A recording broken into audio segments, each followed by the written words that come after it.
บาเจอมันยันมันบ่ถึกมันอยู่แถวนี้นะบอก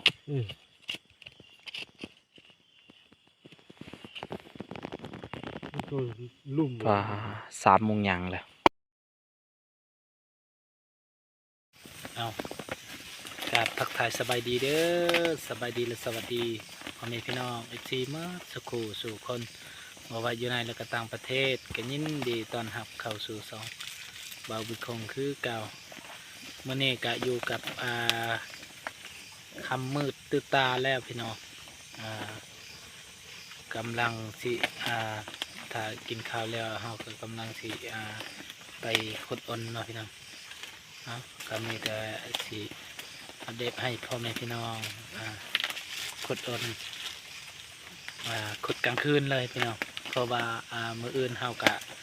กำลังเดินทางเมื่อเราก็แปลว่ายันจะว่าทันเนาะเห็นก็มีแต่สิรุ่นนำกันพี่น้องก็ฮอดแล้วนอนเตียงกัน สภาพตอนนี้ไปด้วยขี้ต้ม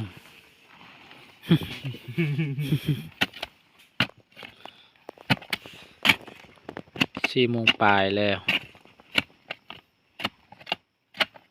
เขาขุดตั้งแต่11 โมงป่ะมาฮอด10 โมงเนาะตั้งแต่10 โมงจนสิแจ้ง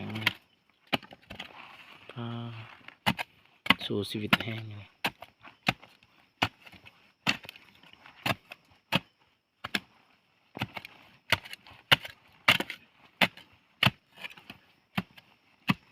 เพื่อสิได้ตัวหนึ่งกับพ่อแห้ง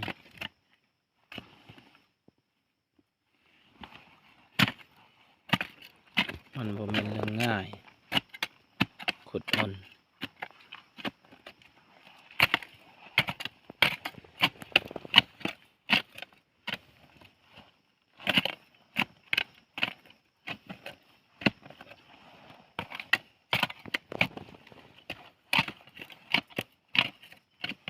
เอาไม้มาโอเค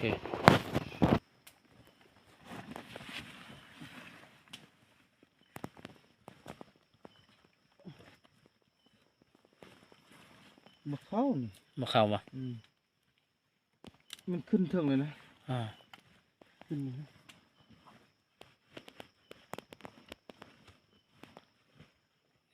เก่งเลยอ่อน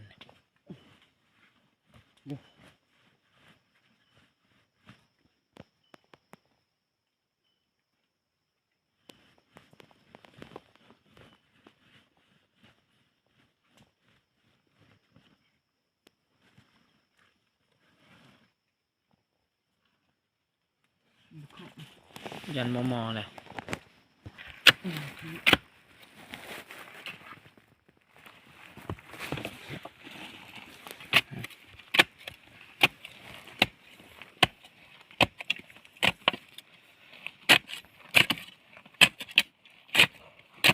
คันเขามีส่วนก็ง่ายเนี่ยนึงส่วนขี้เล่นไอ้มีแต่เสียมอย่างเดียวคนก็เลิกไป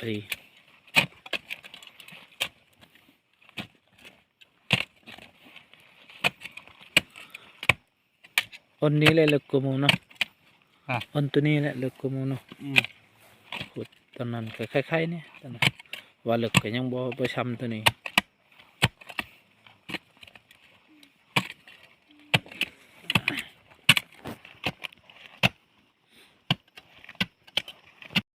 จะได้ยินเสียงมัน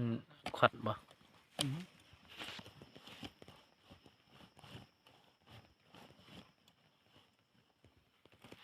จะขุดแบบใดอีกเนี่ยสิเจาะคืออุโมงค์นี่บ่เห็ดแบบเก่า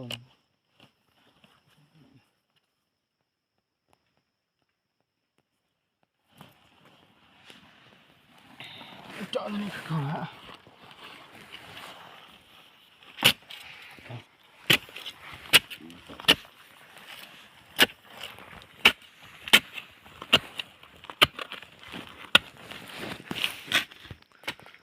ผ อ้ทีมงาน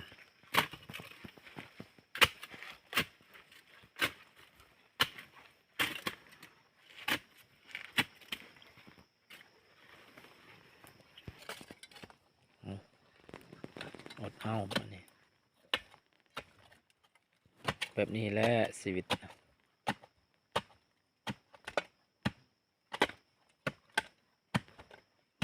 หาอยู่หากิน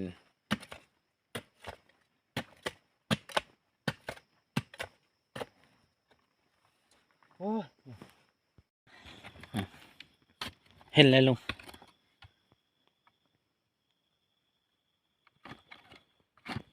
เนี่ยอันนี้เราที่ อ๋อวันนี้ตัดภาพมาก็แจ้งแล้ววันนี้เราก็เริ่มสิลามเข้านะพี่น้องเพราะว่า บ่าวมันคงกระทาเพิ่น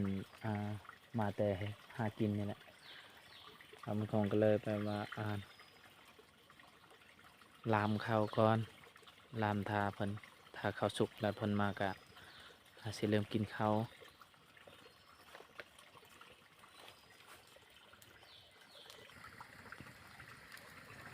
ลามเข้าอยู่ภูอยู่ผ้ามื้อนี้ก็ได้นอนป่าประมาณ2 คืนนี่แหละนอนป่าไปหาอยู่หากิน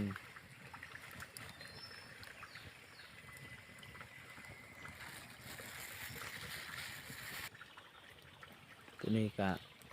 สิเป็นกระหอกนะพี่น้องอันนี้ก็อ้นแต่ว่านนี่แหละพี่น้อง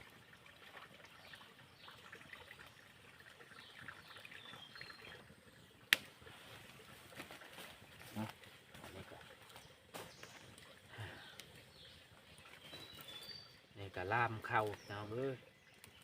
ล่ามเข้าทาเพิ่นมาแต่ขุดอ้นน่ะขุดแต่วานนี่แต่ยังบ่ได้แต่คืนนี่ขุด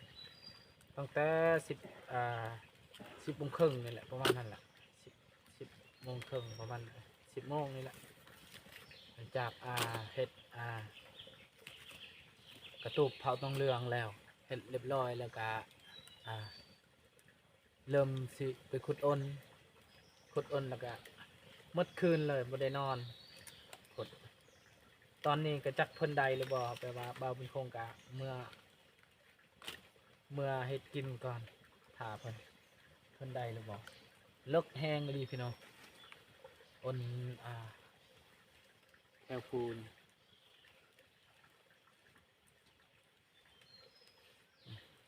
สบายดีอีกเด้อสบายดีตอนเช้าๆพี่น้องเอ้ย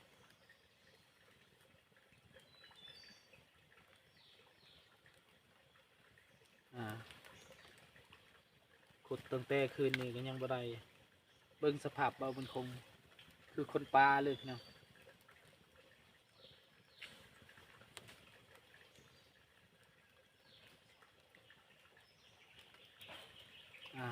มีสีลามข้าวกินข้าวแบบธรรมชาติพี่น้องหอมพอลามหลังจากเราลามเรียบร้อยมันสุกแล้วก็หอม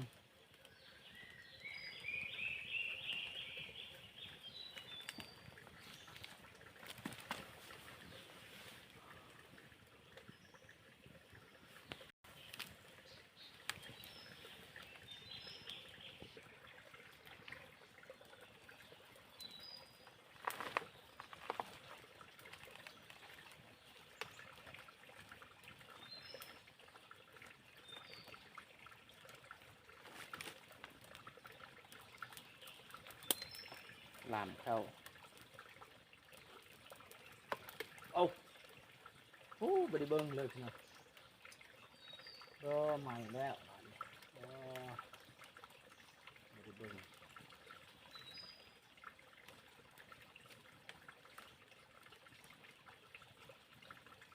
อยู่แบบธรรมชาติพี่น้องเลยสภาพบ่าวบุญคงตอนนี้สำคนปลาเลยพี่น้อง พุดอ้นคืนนี้สอดแจ้ง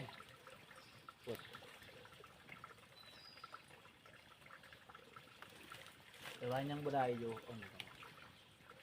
เลิกแห้งอยู่เลิกแล้วก็มันมีฮีทเนี่ยพี่น้องมันยากตัวนี้ก็ประมาณนี้แหละเฮ็ดหาอยู่หากินแต่บ้านนอกขอบนานี่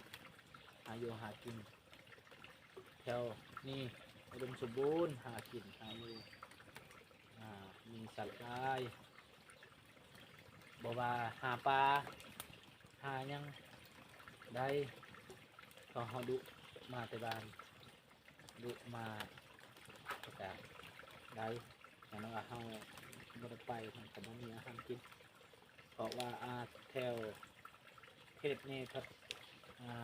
บ่มีบนที่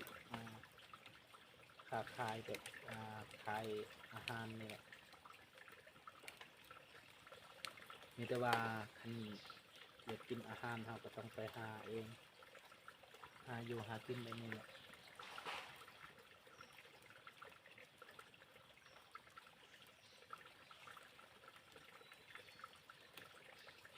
เฮ็ดกระตุกจะตั้งแต่วาง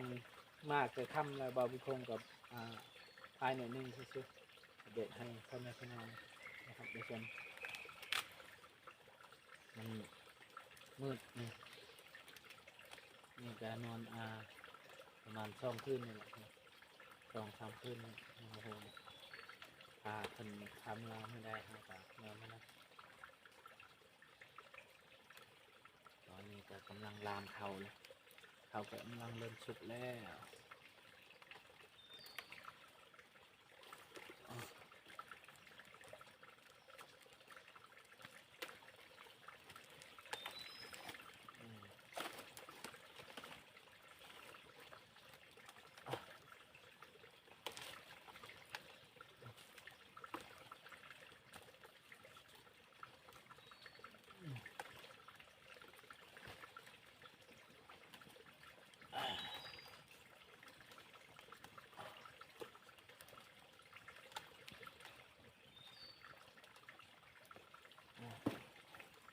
หากิน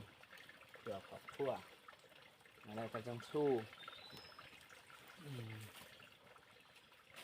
ดาวมึงคงมากอยู่แล้วหากินหาอยู่หากินอยู่บ้านดาวมึงคงแบบหากินแบบนี้มันบ่มีกันได้หาปูหาปลาก็พอได้อยู่ได้ก็บ่หลายแต่ว่าอาหารแบบว่าธรรมชาตินะนกนูมันยังนี่กะกระหอกกระแตหรือว่ามันยังกะบุชูมีกันเลยมีแต่รอทาเขาสุกเนี่ยนะอ๋อสุกแล้วไก่สีสุกแล้วพี่น้องขึ้นอายแล้ว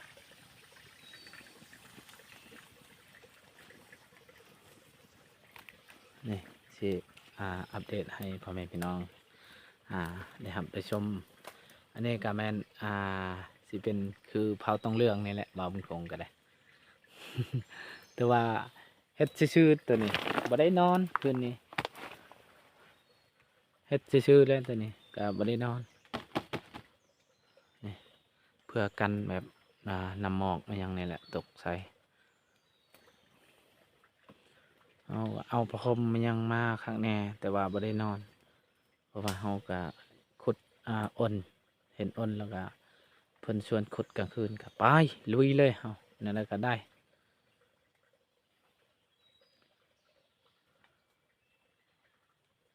นี่ก็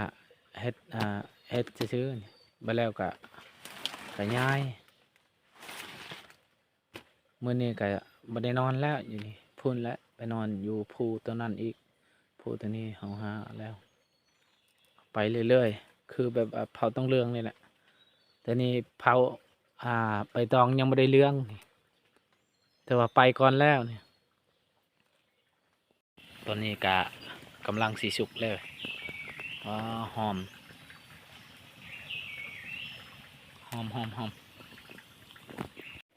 วันนี้ก็สีร่นเบิ่ง